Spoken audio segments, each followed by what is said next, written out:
سيدنا محمد كما صليت على إبراهيم وعلى آل إبراهيم في العالمين إنك حميد مجيد. قال الله تبارك وتعالى في كلامه المجيد: أعوذ بالله من الشيطان الرجيم. بسم الله الرحمن الرحيم. كذبت ثمود بطغواها إذ انبعث أشقاها فقال لهم رسول الله ناقة الله وسقياها كذبوه فعقروها فدمدم عليهم ربهم بذنبهم فسواها ولا يخاف عقباها.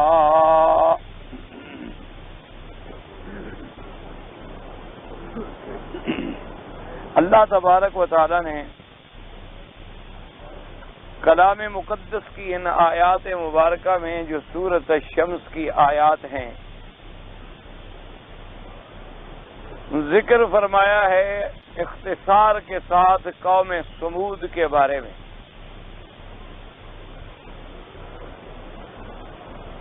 اس سے پہلے جیسے کہ آپ نے پڑھا ہے پچھلی آیات مبارکہ میں کہ اللہ نے چند چیزوں کی قسم کھائی تھی.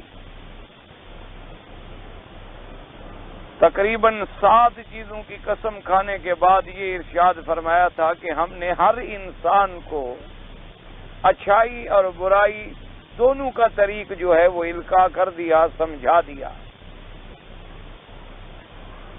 اور ہر انسان کے اندر مادہ جو ہے وہ خیر کا بھی رکھ دیا ہے اور شر کا بھی رکھ دیا، اور دونوں مادے رکھنے کے بعد یہ بھی اس کو بتلا دیا ہے کہ یہ خیر ہے اور یہ شر ہے. اب ان چیزوں کے بعد ایک نتیجہ یہ نکلا کہ جب اللہ نے ایک انسان میں دونوں قوتیں رکھی اور پھر اس کو دونوں قوتوں کے بارے میں کھول کر ہدایت عطا فرما دی ہے. ایک تو اس کے بدن میں ایسے آلات رکھ دیے ہیں جو خیر اور شر کو سمجھ سکتے. ایسے اللہ نے اس کو ہوا سے خمس عطا فرمائے ہیں. اب کوئی عام آدمی بھی ہو وہ سونگھنے کے بعد فیصلہ کر لیتا ہے کہ یہ خوشبو ہے یہ بدبو ہے. عام آدمی بھی ہو دیکھنے کے بعد فیصلہ کر لیتا ہے کہ یہ راستہ صاف ہے اور اس پہ کانٹے پڑے. عام آدمی بھی ہو سننے کے بعد ایک اندازہ لگا لیتا ہے کہ یہ کلام جو ہے سچی ہے اور یہ بات جو ہے جھوٹی ہے. عام آدمی جو ہے وہ چکھنے کے بعد ایک اندازہ کر لیتا ہے کہ یہ چیز میٹھی ہے یا پھیکی ہے. اور ان سب کا پھر جو ہیڈ ہے، ان سب کا جو سردار ہے وہ عقل ہے، دماغ ہے، کہ یہ تمام اس کے اعضاء گویا ملازمین ہیں اور اس کو خبر دیتے ہیں اور وہ فیصلہ کرتا ہے. یہ تو اللہ نے انسان کے اندر قوتیں رکھ دی. اسی طرح پھر انسان میں قوہ شہوانیہ بھی رکھ دی ہے. کیا معنی؟ اسے پیاس بھی لگتی ہے، اسے بھوک بھی لگتی ہے، اسے عورت کی خواہش بھی ہوتی ہے. یہ قوت شہوانیہ کہلاتی. اور اسی طرح اس کو یہ بھی سمجھا دیا اور بتلا دیا ہے کہ بھئی یہ کھانا جو ہے حلال ہے، کھاؤ گے حلال بھی ہے اور پیٹ بھی بھر جائے گا، اور اگر یہ کھاؤ گے تو یہ حرام ہے. پیٹ تو بھر جائے گا لیکن اللہ اور اللہ کا رسول ناراض ہوں گے اور عاقبت اس کی اچھی نہیں ہوگی، بری ہوگی. بتلا دیا کہ بھئی زمزم پیو گے تو شفا ہے اور شراب پیو گے تو ہلاکت ہے. یہ بھی اللہ تبارک و تعالی نے بتلا دیا کہ یہ تمہاری قوت شہوانیت جو ہے، جو عورت کے لیے ایک انسان میں خواہش ہوتی ہے، تمنا ہوتی ہے، وہ اپنی اس خواہش کو مٹانا چاہتا ہے. بتلا دیا کہ بھی اگر حلال کے ساتھ مٹاؤ گے تو تمہارا حق بھی ہے، ثواب بھی ہے، صدقہ بھی ہے اور تمہارا فائدہ بھی ہے. اور اگر اسی شہوت کو تم کسی حرام کے اندر مٹاؤ گے تو پھر دنیا کی بھی رسوائی ہے، قبر کا بھی عذاب ہے اور آخرت کا بھی عذاب. یہ چیزیں تو اللہ نے انسان کے اندر رکھ دی۔ اب انہی چیزوں کو سمجھانے کے لیے، انہی قوتوں کو صحیح استعمال کرنے کے لیے اور غلط سے بچانے کے لیے اللہ نے پھر سلسلہ نبوت اور رسالت رکھا۔ اللہ نے نبی بھیجے، پیغمبر بھیجے، رسول بھیجے، اپنی کتابیں اتاری، قرآن بھیجا، تورات بھیجی، انجیل بھیجا، زبور بھیجی، صحائف بھیجے، اور پھر انبیاء علیہم الصلوات والتسلیم، اللہ کے کروڑوں ان پہ صلاۃ و سلام ہوں، انہوں نے اپنے اپنے زمانے میں اپنی اپنی قوموں کو دن اور رات محنت کر کے جگایا اور بتلایا کہ یہ خیر ہے، یہ شر ہے، یہ صدق ہے، یہ کذب ہے، یہ حق ہے، یہ باطل، تاکہ انسان کبھی بھول جائے تو یاد دلانے کے لیے، ڈرانے کے لیے، ابشار کے لیے، تبشیر کے لیے، انذار کے لیے، تخویف کے لیے اللہ نے نبوت کا سلسلہ رکھا۔ حضور صلی اللہ علیہ وسلم کو چونکہ اللہ نے خاتم الانبیاء بنایا کہ آپ کے بعد نبی کوئی نہیں، تو آپ کے بعد پھر اللہ نے آپ کی امت میں علماء کا سلسلہ رکھ دیا۔ صحابہ آئے، پھر تابعین آئے، پھر تبع تابعین آئے، اس کے بعد علماء انہی زمانوں سے چلے آئے اور قیامت تک چلے جائیں گے، جو پیغمبر کی تعلیم کو روزانہ درس سے، تقریر سے، تحریر سے، قلم سے، بیان سے، ہر لحاظ سے لوگوں کو پہنچا رہے ہیں تاکہ یاد زندہ ہو جائے کہ بھئی یہ خیر ہے، یہ شر ہے، یہ حق ہے، یہ بات ہے۔ سارا کارخانہ قدرت جو چلا رہا ہے اس میں ذرا غور کر لیں اور سوچ لیں۔ اور پھر اللہ نے انسان کو دونوں راستوں کے اختیار کرنے کی طاقت بھی دی۔ اسی طاقت اور اختیار سے جب وہ بھلائی اختیار کرتا ہے تو ثواب مرتب ہوتا ہے، اور برائی کا ارتکاب کرتا ہے تو گناہ مرتب ہوتا ہے۔ اور پھر دو لفظوں میں خلاصہ بتلا دیا کہ قد افلح من زکاہا وقد خاب من دساہا، تحقیق کامیاب ہو گیا وہ جس نے اپنے نفس کو پاک کیا، اور برباد ہو گیا وہ جس نے اس کو مٹی میں ملا دیا، گناہوں میں ملا دیا۔ اور بتلا دیا کہ کامیابی کا راستہ کیا ہے کہ اپنے نفس کو پاک کریں اور اللہ کی اطاعت اور اللہ کے رسول کی اطاعت اختیار کریں، اور ہلاکت کا راستہ کیا ہے کہ اللہ اور اللہ کے رسول کی اطاعت کو نعوذ باللہ مٹی میں ملا دیا اور تباہی، ہلاکت اختیار کر۔ یہ خلاصہ بھی بتا دیا۔ اب اگلی آیات کو سمجھیں۔ اب اللہ نے پھر بطور نمونہ ایک واقعہ ذکر فرمایا کہ بھی پہلی قوموں پہ نظر ڈال لیں کہ قوم سمود نے کیا کیا۔ قوم سمود نے بجائے اس کے کہ اپنے پاک پیغمبر حضرت صالح علیہ السلام پر ایمان لے آتے، اتباع کرتے، خیر کا راستہ اپناتے، شر سے بچ جاتے تو فلاح پا جاتے، لیکن انہوں نے کیا کیا؟ پیغمبر کی تکذیب کی، اللہ کے احکام سے اعراض کیا، اللہ کے فرمان کا انکار کیا۔ نتیجہ کیا نکلا کہ اللہ نے ان پہ اپنا عذاب ڈالا۔ تو اللہ نے یہ سارے قوموں کے جو واقعات ہیں وہ ہمارے لیے عبرت کا نمونہ کہ بھی قوم نوح علیہ السلام پہ نظر ڈالو کہ اللہ کے پیغمبر نے 950 سال کی مدت تک صبح شام دن رات خلوت جلوت جہرن سرن علانیتن خفیتن اللہ کی توحید کی دعوت دی، لیکن قوم نہ مانی، اور اللہ کے پیغمبر کا انکار کیا اور شرک پہ جم گئے، نعوذ باللہ کفر پہ جم گئے اور نوح علیہ السلام کی دعوت کا انکار کر دیا۔ اور پھر صرف انکار نہیں بلکہ اللہ کے نبی کو کبھی مجنون کہا، نعوذ باللہ کبھی جھوٹا کہا، کبھی اللہ کے نبی کو آ کے مارا، ان سے استہزاء کیا۔ اللہ کے نبی آخر جب تنگ آئے انہوں نے بھی اللہ سے دعا کی کہ میرا اللہ، یہ قوم اب اس مقام پہ پہنچ چکی ہے کہ ان کو نسلن بعد نسلن جیلن بعد جیل میں دیکھ چکا، آزما چکا کہ اب ان میں کوئی بھی موحد بننے پہ تیار۔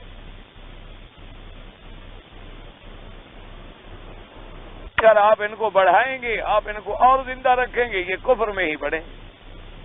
تو اب میری خواہش یہ ہے کہ رب لا تذر علی الارض من الکافرین دیارا، میرا اللہ اب تو کافروں کی کوئی گھر بھی باقی نہ رہے، ان کو ہلاک و برباد کر۔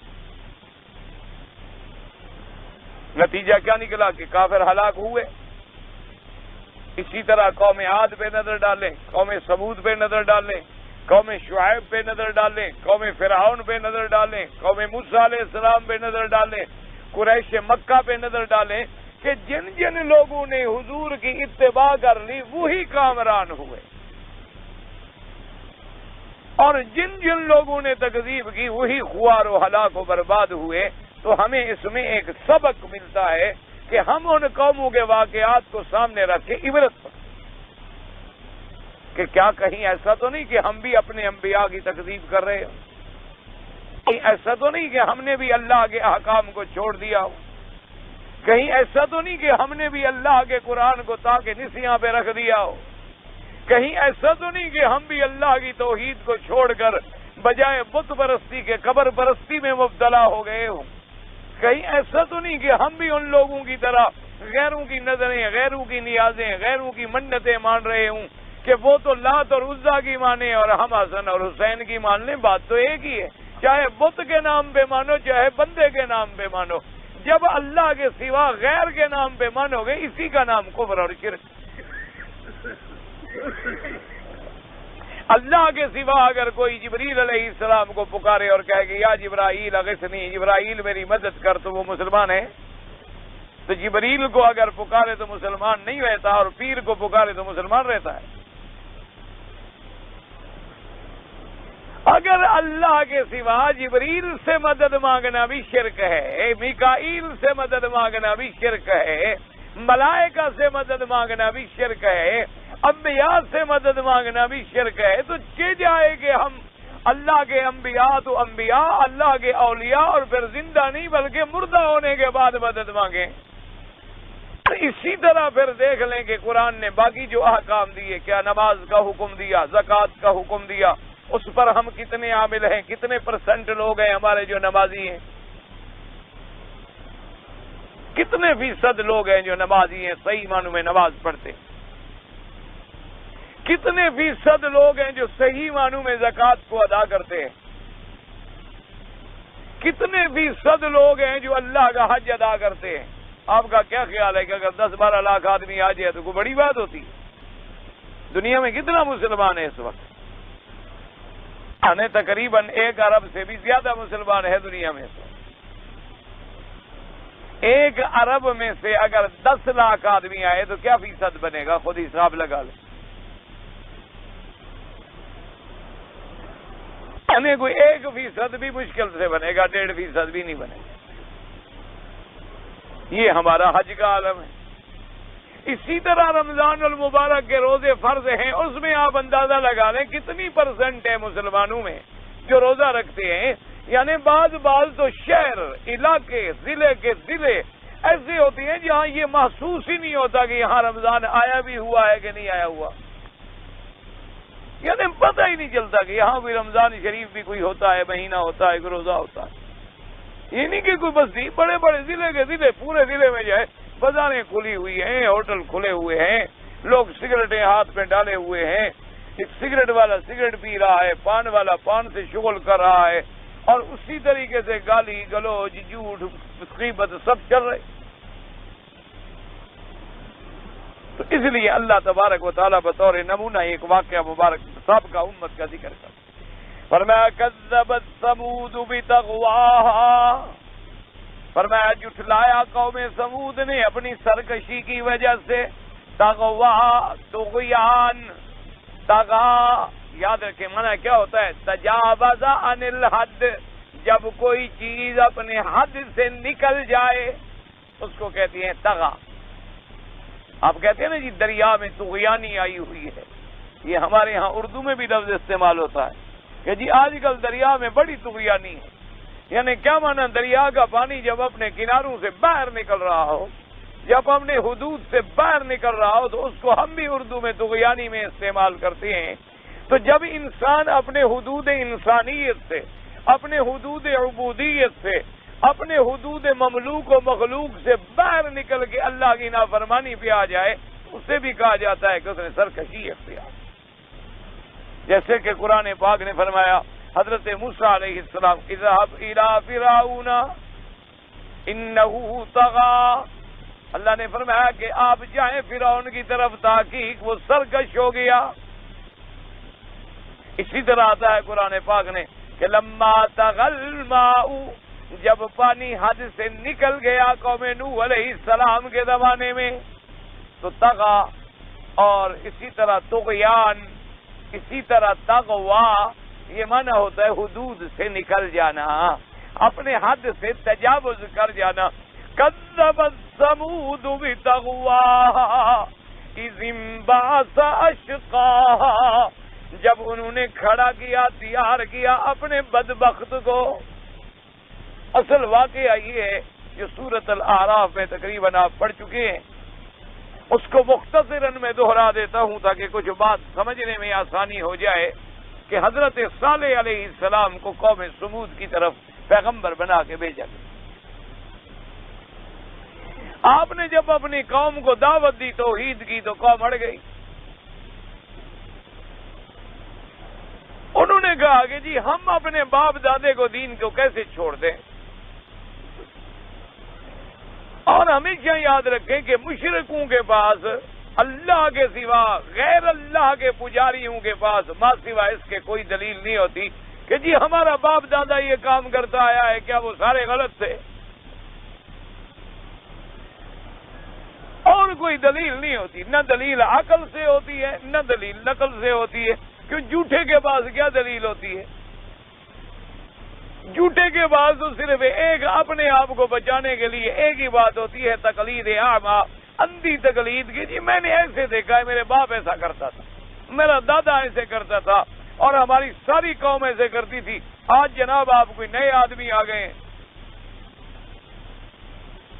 اور بے عینی ہی یہی عالم ہے آج ہمارے مسلمانوں کا. اللہ ہدایت دے کہ جب آدمی ان کو جا کے بتلائے کہ بھائی یہ 11ویں کرنا بدعت ہے اور اس کرنا بدعت ہے، کہتے ہیں دیکھو جی عجیب آدمی ہے، پتہ نہیں کوئی نیا مولوی ہے کہاں سے مکے شریف گیا ہوگا، کوئی وہابیوں کا مثالہ لگ گیا اس کو بھی. ہمارا باپ کرتا تھا، دادا کرتا تھا، نانے کرتے تھے، دادی دادا کرتے تھے، اور 11ویں نہ کریں ہمارے بچے مر جائیں. یہ آ گیا بڑا ہمیں 11ویں سے روکنے والا، کہتا جی اور نہ کرو.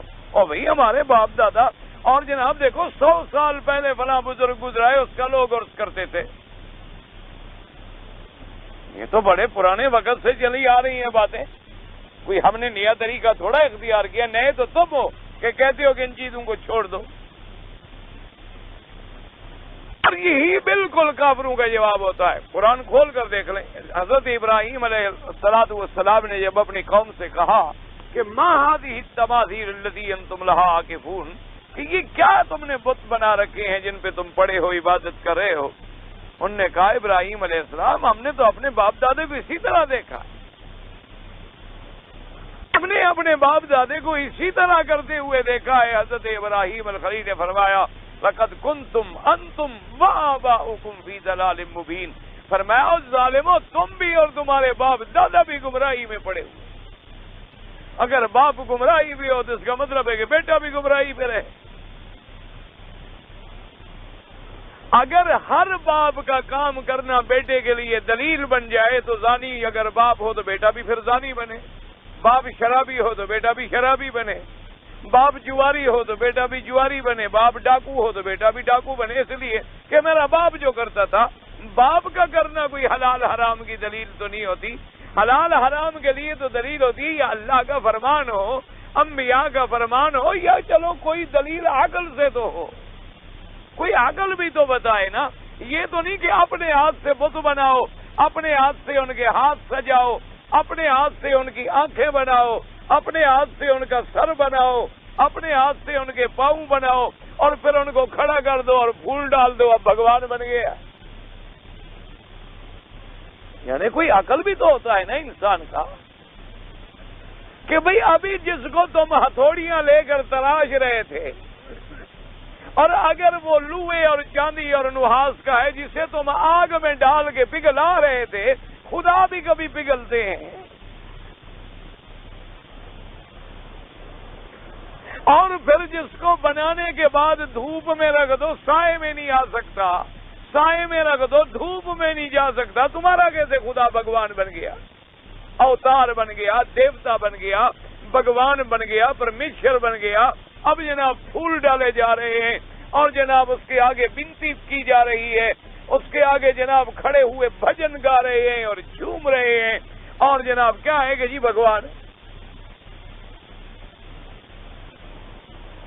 حالانکہ ذرا عقل استعمال کرتے، بھگوان کا کام بندہ بنانا ہے یا بندے کا کام بھگوان بنانا ہے؟ آپ کو سمجھ آتی ہے یہ بات؟ یعنی اپنے ہاتھوں سے بنائیں تو وہ بھگوان بن جاتا ہے؟ مسلمان تو ایسا نہیں کرتے، بھلا کوئی مسلمان ایسا کرتا ہے؟ نہیں کرتا ہے نا؟ الحمدللہ، شکر ہے اللہ کا، دعا کرو ایسا نہ کرتے ہوں۔ ہمارے ہاں جو پیر کا، ولی کا، بزرگ کا جنازہ ہوتا ہے، اس کو غسل کون دیتا ہے؟ فرشتے آتے ہیں کہ تم دیتے ہو؟ اس کو کفن کون خرید کر کے لاتا ہے؟ تم۔ جنازہ اس کا کندھا کون دیتا ہے؟ تم۔ جنازہ آگے رکھ کے اس کے لیے مغفرت کی دعائیں کون کرتا ہے؟ تم۔ اس کو قبر تک لے کون جاتا ہے؟ تم۔ جب نیچے چلا جاتا ہے تو اب مشکل کشا اور حاجت روا بن جاتا ہے۔ نہیں، آخر کوئی عقل ہو، کوئی چابی ڈھیلی ہو گئی ہے، کوئی پردہ ڈھیلا ہو گیا، کیا ہو گیا؟ بھئی اللہ کا ولی ہے، اللہ کی اس پہ کروڑوں رحمتیں ہوں، اب فوت ہو گیا، گھر میں ہے، اب وہ نہ ہلتا ہے نہ جلتا ہے، نہلانے میں بھی ہمارا محتاج ہے کہ غسل والوں کو بلاؤ جی، مولوی کو بلاؤ، حضرت فوت ہو گئے۔ کفن دوڑو بھی کفن خرید کر کے لاؤ، بڑا اچھا پاک کپڑا لے آنا، اللہ کا بڑا ولی تھا، بزرگ تھا، بڑا سفید کپڑا ہو، ٹھیک ٹھاک کپڑا ہو، کفن لے آؤ، کافور لے آؤ، پانی گرم کرو، بیری کے پتے ڈالو، اچھی طرح نہلاؤ، اچھی طرح چارپائی پہ رکھو، پھر چارپائی کو کندھا دو، بھی آرام سے لے جانا، اللہ کے ولی کی میت، اور پھر میت سامنے رکھی ہے، پھر نماز کی طرح ہاتھ باندھ کے کھڑا ہے اور کہتے ہیں اللہم اغفر لحینا، میرا اللہ ہمارے زندوں کو، ہمارے مردوں کی مغفرت فرما۔ اس کے لیے دعائیں مانگ رہے ہو کہ یا اللہ اس کے گناہوں کو دھو ڈال، یا اللہ اس کے لیے قبر کو وسیع کر دے، یا اللہ اس کو عذاب قبر سے محفوظ فرما، یا اللہ اس کو جنت الفردوس میں اعلیٰ درجے عطا فرما، یا اللہ اس کے بعد ہمیں بھی گمراہ نہ کر دینا، اس کے بعد ہمیں بھی راستے سے نہ ہٹا دینا، یا اللہ ہمیں بھی ایمان کی موت عطا فرما دینا۔ اور جنازہ ہو گیا، اب پھر کندھا کون دیتے؟ پھر کندھے پہ رکھ رہے ہو، آگے قبر والا قبر تیار کر رہے، پھر قبر کے کندھے سے بھی خود بخود بزرگ چل کے کبھی قبر میں گئے؟ وہاں سے بھی دو آدمی قبر میں اترتے ہیں، دو آدمی اوپر کھڑے ہوتے ہیں، آگے جو آرام سے پکڑنا، بھی خیال رکھنا، خیال کرنا، اچھا بھی سر قبلے کی طرف رکھنا، منہ قبلے کی طرف رکھنا، یہ سارا تم بنا رہے ہو، پھر اپنے ہاتھوں سے مٹی ڈال رہے ہو، قبر بنا رہے ہو، اب اوپر جناب سنگ مرمر لگا دیا، ایک روضہ بنا دیا، اب ہاتھ پہ کھڑے ہو، یا مشکل کشا مہربانی فرما، ہماری مشکلیں دور فرما، تم اللہ کے بڑے پیارے۔ اللہ فرماتے عجیب عقل والے ہو، جب تمہارے سامنے موجود تھا، تمہارا محتاج تھا، جب تمہاری آنکھوں سے اوجل ہو گیا تو اب تمہارے لیے مشکلات حل کرنے کا ذریعہ بن گیا ہے۔ صرف ایک سوچیں، فرق اتنا ہے کہ انہوں نے ایک پتھر کا بنا لیا، ہم نے انسان کو بنا لیا، حالانکہ پتھر کا خالق بھی اللہ ہے، اس کی مخلوق ہے، اور انسان کا خالق بھی اللہ ہے، دونوں چیزیں اللہ کی ہیں۔ لکڑی کا بنائیں، چاہے سونے کا بنائیں، چاہے چاندی کا بنائیں، یہ ساری چیزیں جو ہے اللہ کی مخلوق ہیں۔ جو مخلوق ہو وہ کبھی خالق نہیں بن سکتا، جو خالق ہو وہ کبھی مخلوق نہیں بن سکتا۔ ایک سیدھی سی بات ہے، اور دو چار کی طرح قاعدہ ہے۔ قاعدہ تو یہ تھا کہ ہم اگر کبھی اللہ کے اولیاء کی قبروں پہ جاتے تو ہم ان قبروں کو دیکھ کے لرز جاتے کہ میرا مولا، تیری زندگی بھر عبادت کرنے والے بھی آج قبر میں آئے ہیں، اسی قبر میں میں نے بھی آنا ہے۔ مقصد قبر پہ جانے کا یہ تھا کہ ہم قبروں کو دیکھ کے عبرت پکڑتے کہ وہ آدمی جس کی مجلس میں ہزاروں آدمی کھڑے ہوتے تھے بات سننے کے لیے، آج مٹی میں اکیلا پڑا ہے، کوئی پوچھنے والا بھی نہیں۔ وہ آدمی جس کے مکھی بدن پہ نہیں بیٹھنے دیتے تھے، پنکھا جلنے والے اور خدمت کرنے والے ہزاروں کھڑے ہوتے تھے سامنے، آج جناب مٹی کے نیچے آ گیا ہے اور اللہ کے سپرد ہے، پتہ نہیں معاملہ اللہ کے ساتھ ہے، ہم یہ بھی نہیں جانتے کہ کیا حال ہے۔ ہمارے علم میں بھی نہیں کہ اس کا قبر میں حال کیا ہے۔ زیادہ سے زیادہ کسی کا تعلق ہوا تو خواب دیکھ لیا بس۔ تو مقصد یہ تھا کہ ہم عبرت پکڑتے، ہم قبروں کو دیکھ کے نصیحت پکڑتے، اور پھر ہم قبر پہ کھڑے ہو کر بھی اس کے لیے دعا کرتے کہ اللہ ان کی قبروں کو روشن فرما، اللہ ان کی قبروں پہ اپنی رحمت نازل فرما، اللہ ان کی قبروں کو باغ جنت بنا، اللہ ان کی قبروں کو نور سے بھر دے، اللہ ان کے درجات کو بلند کر دے، ان کے لیے دعا کرتے۔ جب ہم ان کے لیے دعا کرتے تو اللہ کی رحمت سے ہمیں بھی کچھ حصہ مل جاتا۔ اصل مقصد تو یہ تھا، لیکن اندازہ کریں کہ ہم بھی کیسے بھٹک گئے۔ تو اس قوم نے جناب حضرت صالح علیہ السلام کی دعوت کا بھی انکار کیا۔ جب صالح علیہ السلام نے انہیں بار بار دعوت توحید دی تو انہوں نے کہا کہ بھی ہمارے ماننے کا صرف ایک راستہ ہے۔ حضرت صالح علیہ السلام نے فرمایا کہ بتلاؤ کیا راستہ ہے؟ انہوں نے کہا کہ جی یہ سامنے جو پتھر ہے نا بڑا صخرہ ہے، یہ بڑا ٹیلا ہے، ایک بہت بڑی پتھر کی چٹان تھی، بڑا سخت قسم کا پتھر، اگر اس پتھر سے ایک اونٹنی نکل آئے اور وہ اونٹنی جب نکلے تو گابن بھی ہو اور بالکل اس کی ولادت بھی قریب ہو اور دودھ بھی بہت دینے والی ہو۔ وہ قوم بھی شاید 11ویں کی ماری ہوئی تھی، اس کو بھی دودھ کا فکر تھا، اس کو بھی فکر یہی دودھ حلوے ولوے کا تھا، میٹھے کا تھا کہ دودھ ملے، اونٹنی ہو موٹی تازی، بڑا دودھ ہو اور نکلے بھی پتھر سے۔ اندازہ کرو وہ اللہ کے بندے، تمہاری ساری اونٹنیاں جو ہیں اونٹنیوں سے پیدا ہوتی ہیں، اللہ کا نبی اونٹنی نکالے تو پتھر سے نکالے، اور پھر وہ اونٹنی بھی ایسی ہو، اس کی صفتیں بھی ایسی ہوں۔ اچھا جی پھر کیا ہوگا؟ انہوں نے کہا اگر ایسی اونٹنی، اور پھر یہ بھی نہیں ہے کہ آپ کہیں کہ اچھا جی 3-4 دن کے بعد وہ اونٹنی آ جائے گی، نہ ہمارے سامنے نکلے، پتہ نہیں آپ رات کو کہیں سے اونٹنی لا کے کھڑی کر دیں، پتھر کے پیچھے بٹھا دیں اور پھر نکل آئے، آپ کہیں یہ دیکھو آ گئی، نہ ایسی بات نہیں ہے۔ ہم تو تب مانیں گے کہ ہمارے سامنے اونٹنی نکلے۔ اب دیکھو نعوذ باللہ کتنی غلط سوال ہے۔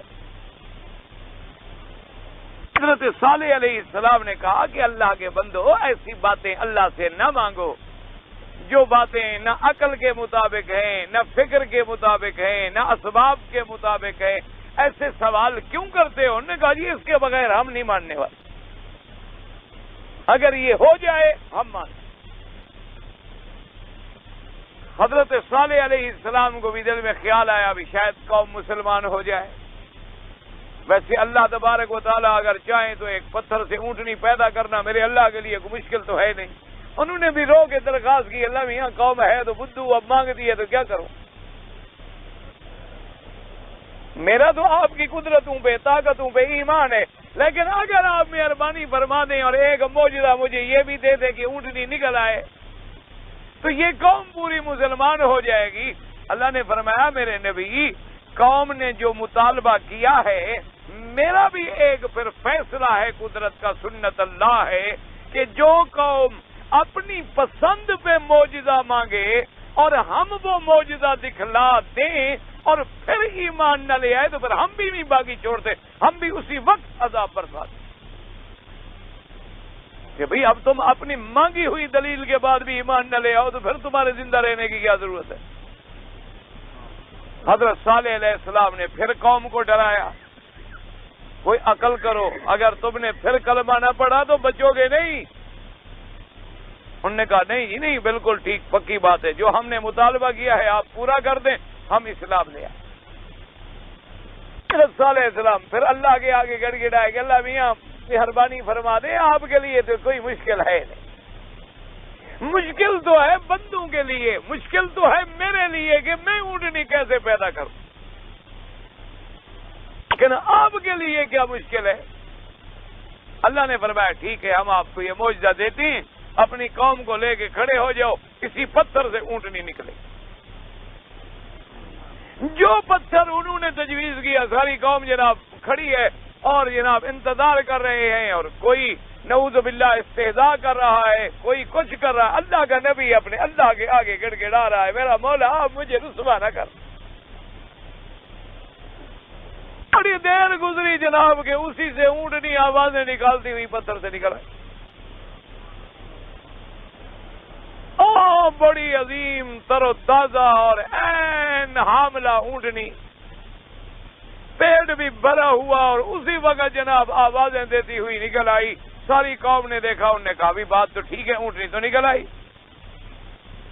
حضرت صالح علیہ السلام نے فرمایا کہ دیکھو خیال رکھنا، آپ ایک تو اونٹنی کے بارے میں خیال رکھنا ہے، اور دوسرا میرے اللہ کا حکم یہ ہے کہ تم نے اونٹنی مانگی ہے، تم نے خود تمنا کی ہے۔ اب جو تمہارے حوض ہیں، پانی کی چشمے ہیں، ایک دن پانی سارا اونٹنی پیے گی، تم دودھ پینا، اور دوسرے دن تم پانی پینا اونٹنی۔ اور اب تو اونٹنی سامنے آ گئی ہے، اب کلمہ پڑھو، اب تو ایمان لے آؤ۔ انہوں نے کہا جی ابھی بھی ہمیں شک ہے، یہ جادو کی اونٹنی نہ ہو۔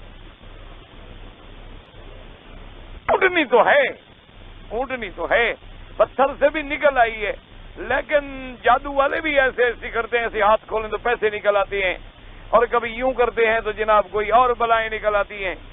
اور یہ پتہ نہیں ایسا کوئی اونٹنی والی، یہ بھی کوئی جادو کی اونٹنی ہو، یا ہماری آنکھوں کو دھوکہ ہو رہا ہو، اس لیے ہمیں کچھ دن تو ذرا دیکھنے دیں کہ واقعی اونٹنی ہے، دودھ بھی دیتی ہے، ابھی اس کا بچہ بھی پیدا ہوگا۔ حضرت صاحب نے فرمایا ٹھیک ہے دیکھو۔ چند دن گزرے، اونٹنی کا بچہ پیدا ہو گیا، اونٹنی نے دودھ دینا شروع کیا، اور اتنا دودھ کہ جناب ساری قوم کو دودھ پورا ہو جائے۔ مسلمانوں ہمارا ایمان ہے، اللہ چاہے تو ایک اونٹنی کا دودھ پوری قوم کو پورا ہو جائے، اور اللہ نہ چاہے تو تیرے سارے جانوروں کے اونٹ دودھ خشک کر دے، ایک قطرہ بھی نہ نکلے۔ مشکل یہ ہے، مصیبت یہ ہے کہ ہم ترقی ڈھونڈ رہے ہیں خدا کی نافرمانی میں، کہ جی خبردار بچے بند کرو، بچے پیدا نہ کرو، منصوبہ بندی کرو، ایک بیٹا نعمت ہے، ایک بیٹی رحمت ہے، زیادہ اولاد زحمت ہے۔ کفر نے جو سبق پڑھایا ہے ہم اسی پہ کھڑے جی۔ وہ کہتے ہیں جی وہ جو ملک منصوبہ بندی نہیں کرتے وہ برباد ہو جائیں گے، تمہاری آمدنی گندم کی ابھی اتنی ہوتی ہے کہ تم باہر سے خرید رہے ہو، اور جب 5 سال کے بعد تمہارے کھانے والے اور 20,000 نکل آئے، تم کہاں سے پوری کرو گے؟ تو اس کا طریقہ کیا ہے کہ اگر گندم کم ہو جائے تو بندے کم کرو، اور زیادہ کم ہو جائے تو 2-4 لاکھ مار ڈالو، اور زیادہ کم ہو جائے تو سارے بوڑھے مار ڈالو، اور زیادہ کم ہو جائے تو جتنی بوڑھیاں ہیں نا ان کو مار ڈالو۔ تو ایسا کیوں نہ کریں کہ ایک کافر کو مار ڈالیں جو اللہ کے قرآن کے خلاف حکم بناتا ہو، اور اس کے فیصلے کو ہم یقین کر لیں کہ وَلَوْ أَنَّ أَهْلَ الْقُرَىٰ آمَنُوا وَاتَّقَوْا لَفَتَحْنَا عَلَيْهِمْ بَرَكَاتٍ مِّنَ السَّمَاءِ وَالْأَرْضِ۔ اللہ نے فرمایا میرا بدنی بستی والوں کو سمجھا دو کہ اگر تم مجھ سے ڈرنا شروع کر لو، ایمان لے آؤ اور برے کام چھوڑ دو، میں زمینوں اور آسمانوں کو حکم دے دوں گا کہ اپنے خزانے تمہارے لیے نکال دیں۔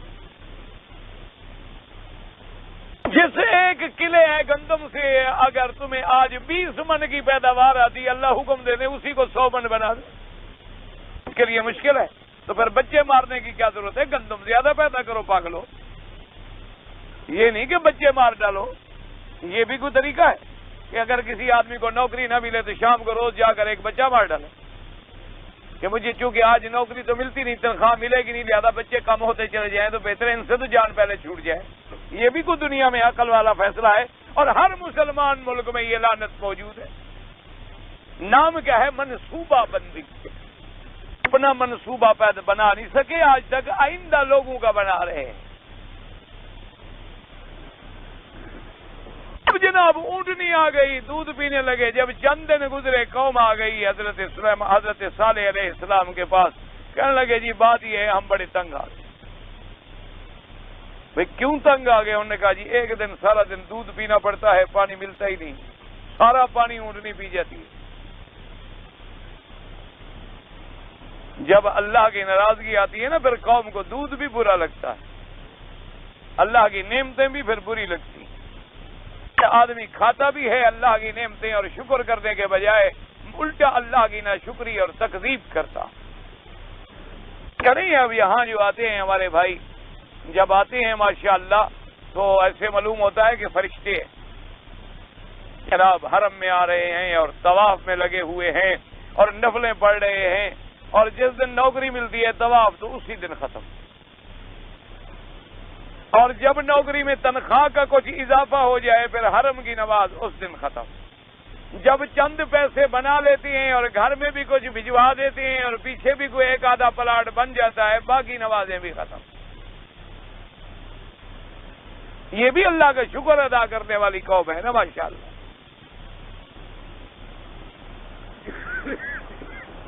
اب انہوں نے کہا جی ہمیں دودھ بھی اچھا نہیں لگتا. انہوں نے کہا بدبختو تم نے خود مانگا ہے یہ معجزہ، اللہ نے دے دیا ہے، تو اب تم تنگ آ گئے ہو. انہوں نے کہا جی بہرحال ہم تو بڑے تنگ ہیں. انہوں نے کہا اب تم نے خود مانگا ہے، اب اسلام لے آؤ، اللہ کی توحید کا اقرار کرو. انہوں نے کہا جی نہیں. اب انہوں نے کہا کہ صالح علیہ السلام تو ہماری بات مانتا نہیں. ایسے کرو یار، ایک اونٹنی کی وجہ سے جو ہم پریشان ہیں، ایک اونٹنی کو مارنا بڑا کون سا مشکل ہے، اس اونٹنی کو ختم کر دو. ان کی قوم میں ایک آدمی تھا جن کو اللہ کے قرآن نے فرمایا اذ انبعث اشقاہا، بڑا بدبخت. اور حضور نے فرمایا اشقل اولین، کہ پہلی امتوں میں جو بدبخت ترین گزرا ہے وہ وہی شخص تھا جس نے صالح علیہ السلام کی اونٹنی کو زخمی کیا تھا اور مارا تھا. اور بعض روایات میں آتا ہے کہ اس کا نام تھا قدار ابن سالف، لیکن یہ روایات اسرائیلیہ سے ہے، حالانکہ اللہ جانتا ہے، اللہ نے قرآن میں اس کا نام نہیں لکھا. قاعدہ یہ ہوتا ہے کہ جب نام معلوم نہ ہو تو بحث میں پڑھنے کی ضرورت نہیں. مانا یہ ہے کہ ان کی قوم کا ایک بدبخت. مقصود تو عبرت ہے، کوئی نام سے ہم نے کیا کرنا ہے، کوئی رشتہ داری کرنی ہے.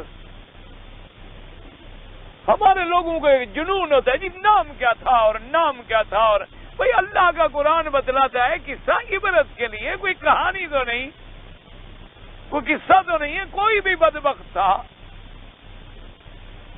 اس کا نام بہرحال جو کتب سابقہ میں ملتا ہے وہ ملتا ہے قدار ابن سالف. اس نے 3-4 آدمیوں کو ساتھ لیا اور گھات لگا کے ایک جگہ بیٹھ گیا تلوار لے کے. وہاں سے جب اونٹنی گزری تو اس کی کونچیں کاٹ ڈالی. کونچوں کا معنی ہوتا ہے یہ پاؤں، یہ گٹے کے ساتھ جو رگیں ہوتی ہے ان کو کہتے ہیں کونچیں. کونچوں میں ماری اس نے تلوار، ان کی کونچیں کٹ گئی اور بلیڈنگ، خون بہنا شروع ہو گیا اور گرتے گرتے اونٹنی گر گئی. حضرت صالح علیہ السلام کو ان کے اس ارادے کے بارے میں پتہ بھی لگا تھا کہ وہ اس طرح اونٹنی کو مارنا چاہتے ہیں جس کا قرآن نے اشارہ کیا. فرمایا کذبت ثمود بطغواہا اذ انبعث اشقاہا فقال لهم رسول اللہ ناقۃ اللہ وسقیاہا، کہ جب انہوں نے کھڑا کیا اس بدبخت اپنی قوم کے بدبخت کو اونٹنی کے مارنے کے لیے تیار کیا، اللہ کے رسول نے یعنی حضرت صالح علیہ السلام نے فرمایا ناقۃ اللہ، نے فرمایا خبردار خبردار اللہ کی اونٹنی. حالانکہ ساری اونٹنیاں تو اللہ کی ہیں، سارے جانور اللہ کا ملک ہیں، لیکن وہ چونکہ بطور خاص اللہ کے حکم سے بغیر اسباب ظاہری کے بنی تھی اس لیے آیا ناقۃ اللہ. اور پھر اس کی عظمت ہے کہ وہ اونٹنی اتنی شان والی ہے جس کو اللہ نے خود پیدا کیا. سکون کے ساتھ، جیسے فرمایا اللہ نے بیت اللہ، یہ اللہ کا گھر ہے، یہ مانا نہیں کہ اللہ اس میں رہتے ہیں۔ ایک گھر کو جب اللہ نے اپنا گھر کہہ دیا اس کی عظمت ہو گئی۔ اسی طرح ایک اونٹنی کو جب اپنی اونٹنی کہہ دیں تو اس لیے اللہ کے پیغمبر نے ڈرایا کہ احذروا ڈرو، اللہ سے ڈرو، ناقۃ اللہ، خبردار خبردار، اللہ کی اونٹنی ہے، معجزے سے پیدا ہونے والی اونٹنی ہے جو تم نے خود مانگی ہے، خبردار نہ اونٹنی کو کچھ کہو بس سقیاہا، اور نہ اس کے پانی پینے والی باری میں کوئی گڑبڑ کرو۔ جیسے معاملہ چل رہا ہے، ایک دن اونٹنی کا اور ایک دن تمہارا، ایک دن اونٹنی کا اور ایک دن تمہارا، اس میں کوئی حرکت نہ کرو، کوئی تجاوز نہ کرو۔ لیکن قوم آگے قرآن پاک فرماتے ہیں فَكَذَّبُوهُ فَعَقَرُوهَا فَدَمْدَمَ عَلَيْهِمْ رَبُّهُمْ بِذَنبِهِمْ فَسَوَّاهَا۔ اللہ نے فرمایا فَكَذَّبُوهُ، قوم نے حضرت صالح علیہ السلام کی پھر تکذیب کی، جھٹلایا۔ انہوں نے کہا نہیں ایسے ہمیں ڈراتا۔ فَعَقَرُوهَا، انہوں نے اس اونٹنی کو زخمی کر دیا۔ فَدَمْدَمَ عَلَيْهِمْ رَبُّهُمْ بِذَنبِهِمْ، یاد رکھو دمدمہ کا معنی ہوتا ہے ایک عذاب کو بار بار اتارنا، یعنی تہ تر اتارنا، حتیٰ کہ جب بالکل ملیا میٹ کر ڈالے۔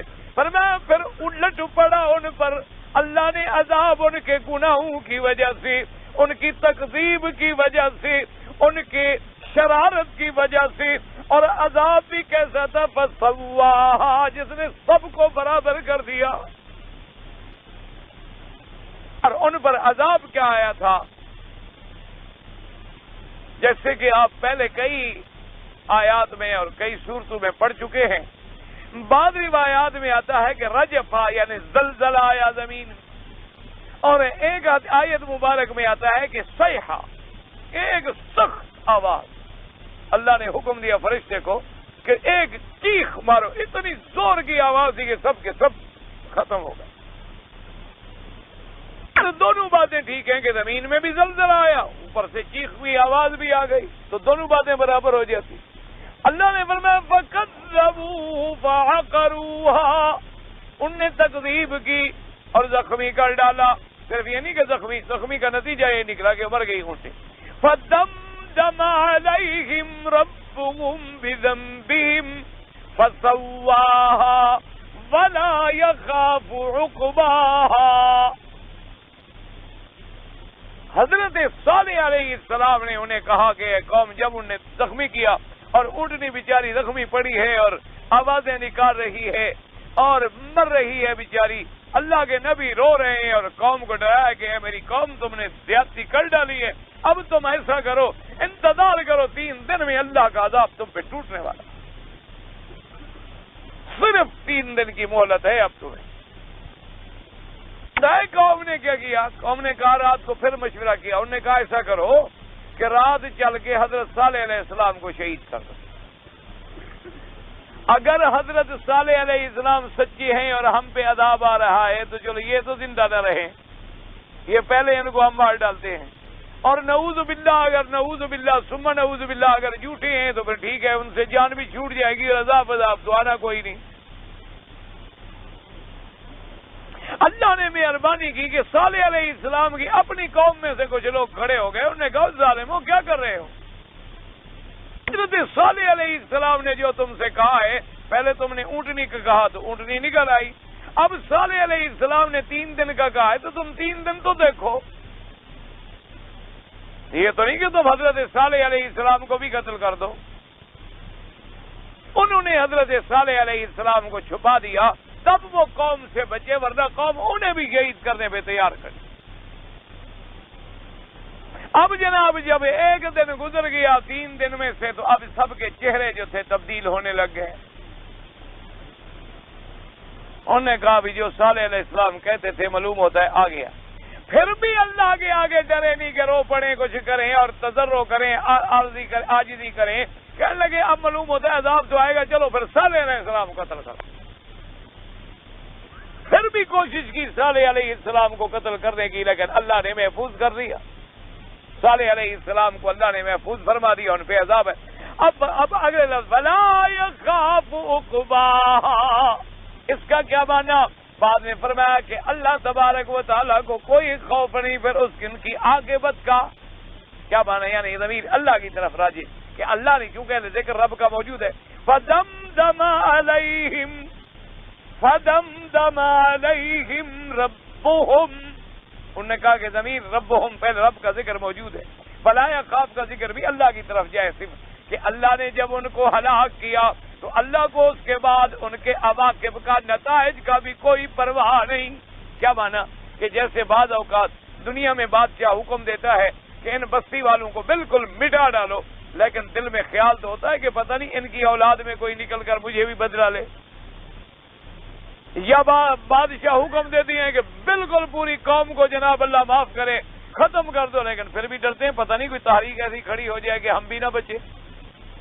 لیکن اللہ نے جب ان پر عذاب بھیجا تو اللہ کو کیا غم، اللہ نے ایسا ان کو مٹا ڈالا کہ اللہ کو کیا فکر ہے ان کے عواقب کہ اس کے بعد کیا کریں گے یا کیا کر سکتے ہیں. ایک اور بعض علماء نے فرمایا وَلَا يَخَافُ عُقْبَاهَا، یہ تقدیم تاخیر ہے. کیا مانا؟ کہ اس بدبخت نے فَأَقَرُوهَا، انہوں نے اونٹنی کو ذبح کر ڈالا اور پھر عاقبت کا کوئی ڈر بھی نہ کیا کہ اس کا نتیجہ کیا نکلے گا. بعض علماء نے فرمایا کہ اس کا تعلق جو ہے اس آیت کے ساتھ، اور بعض علماء نے فرمایا کہ نہ، بس بات جو تھی وہ تو ختم ہو گئی کہ فَدَمْدَمَ عَلَيْهِمْ رَبُّهُمْ بِذَنبِهِمْ فَسَوَّاهَا، بس اللہ نے عذاب ڈالا ان پہ، الٹ پڑا تیرے رب کا عذاب ان پر بس سبب ان کے گناہوں کے، اور عذاب نے ان کو برابر کر دیا. فَلَا يَخَافُ عُقْبَاهَا، اور پھر حضرت صالح علیہ السلام کو کوئی ڈر نہ ہوا کہ ان کے عواقب کا، کہ ان کے عذاب آنے کے بعد شاید مجھ کو نقصان پہنچائیں، وہ نہ ڈرے. بعض علماء نے فرمایا کہ اس کا ضمیر جو ہے اور اس آیت کا تعلق جو ہے اللہ کے پیغمبر کے ساتھ، لیکن پہلا قول راجی ہے کہ اللہ اتنی بڑی قدرت کاملہ والے ہیں کہ اتنی بڑی قوم کو مٹا ڈالا اور ان کے بعد کوئی فکر نہیں، کوئی خیال نہیں. کیوں؟ اللہ کا کوئی کیا بگاڑ سکتا ہے؟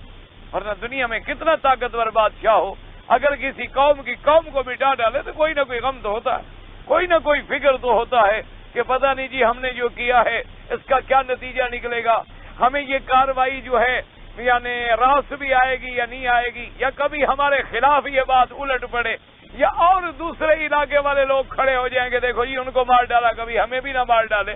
لیکن اللہ کو کیا فکر ہے؟ اللہ تبارک و تعالیٰ کو کیا کمی ہے؟ اللہ تبارک و تعالیٰ کی تو شان یہ ہے کہ انما امرہ اذا اراد شیئا ان یقول له کن فیکون، جب وہ کسی بات کا ارادہ فرمائے انہوں نے تو حکم دینا ہے، ہو جا بس ہو گیا. تو اب اس واقعے سے ہمیں سبق کیا ملا کہ تم بھی قوم سمود کی طرح اپنے نبی کی تکذیب نہ کرو، تم بھی قوم سمود کی طرح اپنے نبی کا جو سب سے بڑا معجزہ قرآن ہے اس کا انکار نہ کرو. اس کا معجزہ تو ایک اونٹنی تھی، ایک وقت میں آیا اور ختم ہو گیا، اور تمہارے نبی کا معجزہ تو قیامت تک کے لیے زندہ ہے. تمہارے نبی کا معجزہ تو قرآن ہے اور قرآن قیامت تک کے لیے باقی ہے. کہیں ایسا نہ ہو کہ جیسے انہوں نے معجزہ مانگ کے انکار کیا تم قرآن کا اعراض کر بیٹھو. نتیجہ ان کا کیا نکلا تھا؟ فَدَمْدَمَ عَلَيْهِمْ رَبُّهُمْ بِذَنبِهِمْ فَسَوَّاهَا، کہیں پھر تمہیں تمہارے گناہوں کی وجہ سے اللہ کا عذاب تم پر بھی نہ الٹ پڑے. ان واقعات سے عبرت دلائی جاتی ہے تاکہ جو سمجھدار قومیں ہوتی ہیں وہ عبرت پکڑتی ہیں اور اللہ کی نافرمانیوں سے بچتی ہیں اور برے کام چھوڑتی ہیں، اللہ کی طرف رجوع کرتی ہیں، اللہ کے پیغمبروں کی اطاعت کرتی ہیں، اللہ کے احکام کی فرما برداری کرتی ہیں تاکہ وہ اللہ کے عذاب سے بچ جائیں. اللہ آپ کو بھی اور مجھے بھی اور ہر مسلمان کو اپنے عذاب سے بچائے اور اپنی رحمت نصیب فرمائے.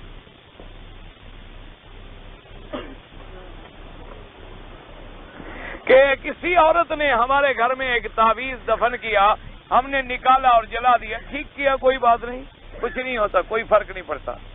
اللہ کے بندے یہ صرف ضعیف الاعتقادی ہے. جب اللہ کی توحید پر عقیدہ نہ ہو نا، کبھی آدمی پھر تویزوں کا سہارا لیتا ہے، کبھی منتروں کا سہارا لیتا ہے، کبھی جنتروں کا سہارا لیتا ہے. جیسے ڈوبتا آدمی کبھی تنکے کو بھی پکڑتا ہے، شاید تنکا ورنہ بچا لے گا اس کو. بلا کوئی چیز جو ہے نفع نقصان کا مالک میرا اللہ ہے.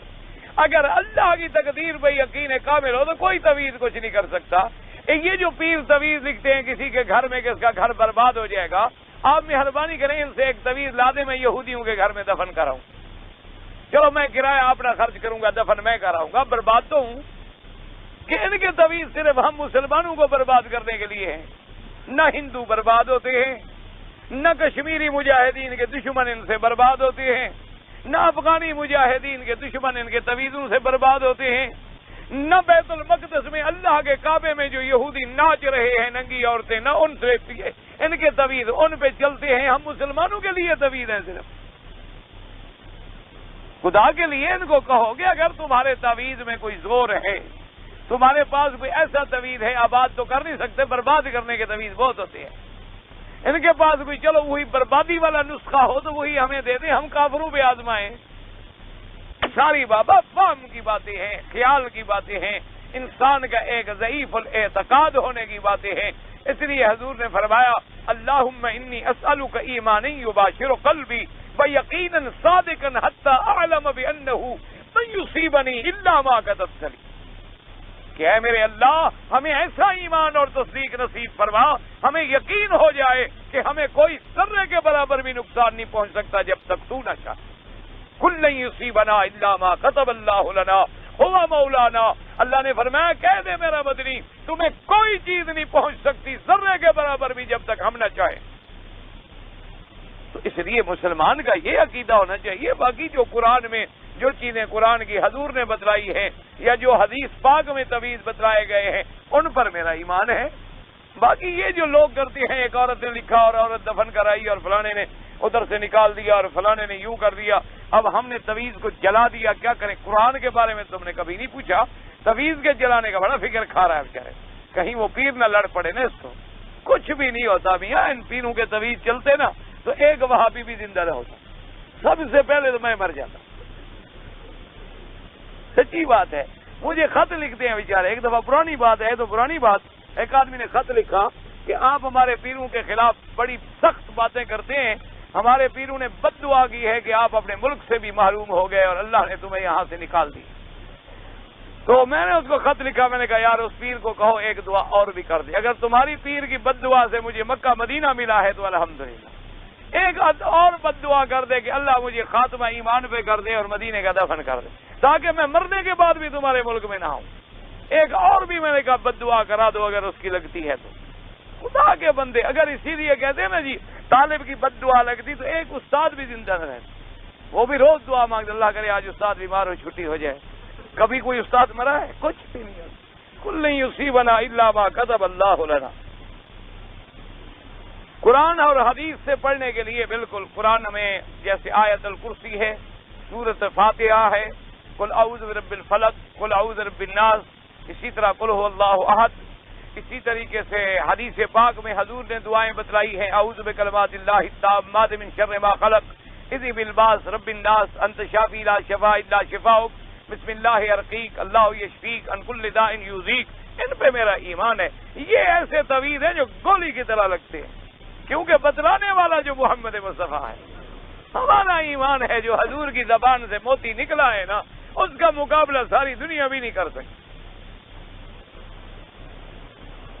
شریعت میں ایسے لوگوں کے لیے کیا انجام؟ بھائی اللہ پاک ان کو بھی ہدایت دے، بس ہم کسی کو بد دعا نہیں کرتے.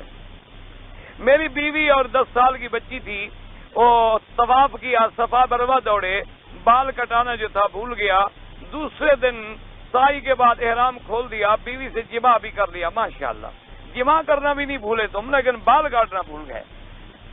اللہ کی مہربانی ہے. کیا کرے اس قوم کا بھی، مولوی مکی کیا کر سکتا ہے آپ بتائیں. بہرحال بچی کا تو کوئی جرم نہیں، وہ چھوٹی تھی، 10 سال کی بچی، بالغ نہیں ہوگی انشاءاللہ. آپ مہربانی کر کے بیوی کے بال بھی کاٹیں اور ایک بکری بطور دم بھی ادا کریں. جی احرام کی حالت میں اگر تصویر نکالی جائے تو جائز ہے. تصویر ویسے حرام ہے، پھر احرام میں نکالو گے؟ ماشاءاللہ سبحان اللہ. یعنی جرم کرے تو احرام باندھ کے کرے. انا للہ اور تصویر نکالنے والے پر بھی لعنت ہے اور نکلانے والے پر بھی لعنت ہے. تم لعنت بھی لینا چاہتے ہو اور احرام باندھ کے لینا چاہتے ہو. ماشاءاللہ. انا للہ و انا الیہ راجعون. غیبت کہتی ہیں جو بات کسی کی پشت پہ کی جائے اگر وہ سنے اس کو بری لگے یہ غیبت ہے. یعنی کوئی ایسی بات کہ اگر وہ آدمی سن رہا ہوتا تو اس کو بری لگتی، اس کی عدم موجودگی میں جب آپ کرتے ہیں تو یہ غیبت ہے. حتیٰ کہ صحابہ نے پوچھا کہ حضور ہم مثلاً کہہ رہے ہیں کہ فلانا آدمی جی بڑا جھوٹا ہے یا گندا آدمی ہے اور وہ عیب اس میں ہے. آپ نے فرمایا عیب ہے تب بھی غیبت ہے، اگر نہ ہو اور کہہ رہے ہو تو بہتان ہے. اس لیے غیبت گناہ کبیرہ ہے. اللہ تبارک و تعالیٰ اس سے بچائے ہر مسلمان. ایک انسان اپنے ہونے والی بیوی کے لیے عمرہ کرے. ابھی ہوئی نہیں عمرے کا تمہیں پہلے شوق ہو گیا، تم پہلے اپنے عمرے شمرے کرو، خیر مانگو، بیوی بنے تو صحیح. جب بیوی بن جائے گی اس کو پھر خود عمرہ کرا دینا انشاءاللہ. پھر اس کے بھی بال نہ کاٹنا. ہاں مسئلہ یاد رکھنا. تہجد کی پہلی رکعت میں سورۃ واقعہ پڑھتا ہوں، دوسری رکعت میں جتنا پڑھتا ہوں پتہ نہیں کیا ہے. ٹھیک ہے، بہرحال ٹھیک پڑھتے ہو، کوئی بات نہیں. پہلے یعنی سورۃ الواقعہ پڑھتے ہو، پھر دوسری رکعت میں کوئی اور سورت جتنی ہو سکتی ہے کوئی بات نہیں. پہلی رکعت ہمیشہ بڑی ہوتی ہے، دوسری اس سے کم ہوتی ہے. بہرحال کوئی ایسی بات. سونے کا دانت اگر لگایا جائے بالکل ٹھیک ہے، کوئی منع نہیں. میں بیٹھے بیٹھے 10 منٹ کے لیے سو گیا تو میرا وضو ٹوٹ گیا. دیکھو نا ایسے بیٹھے ہیں، سو گیا، وضو نہیں ٹوٹتا. اگر ٹیک لگا کے بیٹھا ہوا سو جائے تو پھر ٹوٹ جاتا، کیونکہ پھر بدن ڈھیلا ہو جاتا. ایسے جب بیٹھے ہو تو بدن اتنا ڈھیلا نہیں ہوتا. اس لیے بیٹھے بیٹھے اونگ آ جائے، بیٹھے بیٹھے آدمی کو سو گیا تو وضو نہیں ٹوٹتا. وضو تب ٹوٹتا ہے کہ جب کوئی ریح خارج ہو، ہوا خارج ہو. یہ بھی نہیں کہ مثلاً آپ نے کوئی پیٹ میں ایسے گڑگڑ ہو، اس سے بھی وضو نہیں ٹوٹتا. جب تک کہ تمہیں ہوا محسوس نہ ہو یا کوئی نکلے آواز تو آواز سنی نہ جائے، اس لیے پھر وضو ٹوٹتا ہے. دعا کسی کے واسطے سے نہیں، سیدھی اللہ سے مانگا کریں جیسے اللہ کے نبی نے مانگی ہے. ربنا آتنا فی الدنیا حسنہ وفی الآخرۃ حسنہ. داڑھی کا جو خط بنواتے ہیں کوئی بات نہیں، ٹھیک ہے. التحیات پڑھتے ہوئے امام کا وضو ٹوٹ جائے تو کیا کرے؟ بہرحال اور احمد فرماتے ہیں کہ اگر التحیات یعنی تشہد پڑھ چکا تھا، کچھ حصہ باقی تھا تو نماز ہو جائے گی. اور باقی ائمہ کے نزدیک وہ کہتے ہیں کہ نہیں، نماز کو پھر لوٹانا ہو. وہی وضو ٹوٹ جائے تو وہی بات ہے. مقتدی کا آخر التحیات میں پہنچ گیا تھا تو کوئی نہیں، نماز ہو جاتی. ہم نے 2 دفعہ عمرہ کیا اور دونوں دفعہ ماشاءاللہ بال نہیں کٹوائے. ہاں بال بالکل نہیں کٹوائے دونوں دفعہ. تو 2 دم تم پر ہو گئے، 2 تمہاری بیوی پہ ہو گئے، کیونکہ بیوی بھی ساتھ تھی نا. 2 بکریاں تمہارے ذمہ، 2 اس کے ذمہ. 4 بکریاں انشاءاللہ جب ادا کرو گے تو آئندہ کبھی غلطی اللہ کی رحمت سے انشاءاللہ نہیں کرو گے. ہاں بالکل.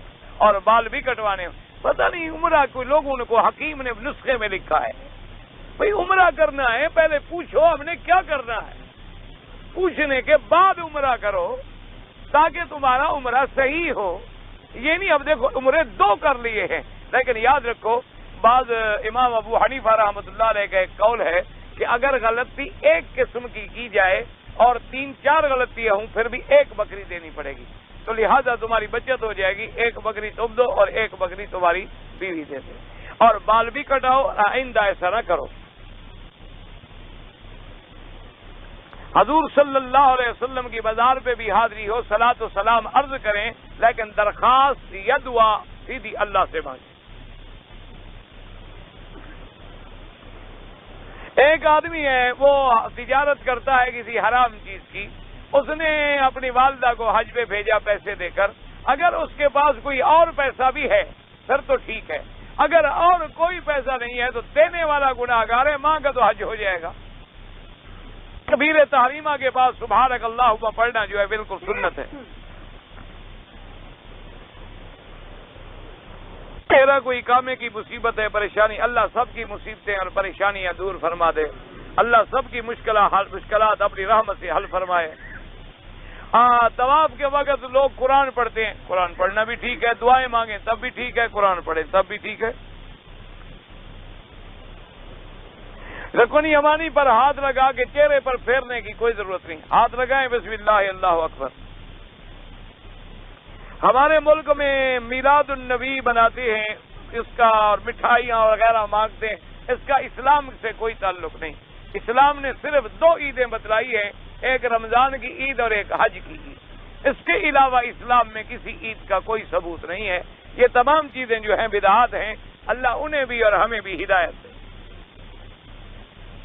اگر ہم ایک عمرے کے بعد اور عمرے کریں تمہاری مرضی ہے، نفلی عبادت ہے، جتنا اللہ توفیق دے، لیکن مکے میں رہتے ہوئے طواف کرنا عمرے سے زیادہ ثواب ہے۔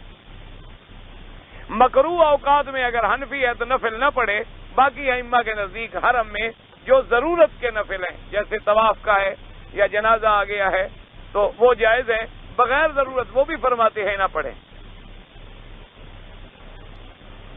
اگر ایک آدمی چھوٹی بچی کا نکاح کر دے، ہو جاتا ہے، والد کر دے تو والد کا نکاح ہو جاتا ہے۔ اگر لڑکی والدین کا، والد وہ چھوٹی تھی اس کے باپ نے نکاح کر دیا، بالغ ہونے کے بعد وہ انکار کر سکتی ہے، قاضی کو درخواست دے اور باقاعدہ نکاح سے خلو حاصل کرے۔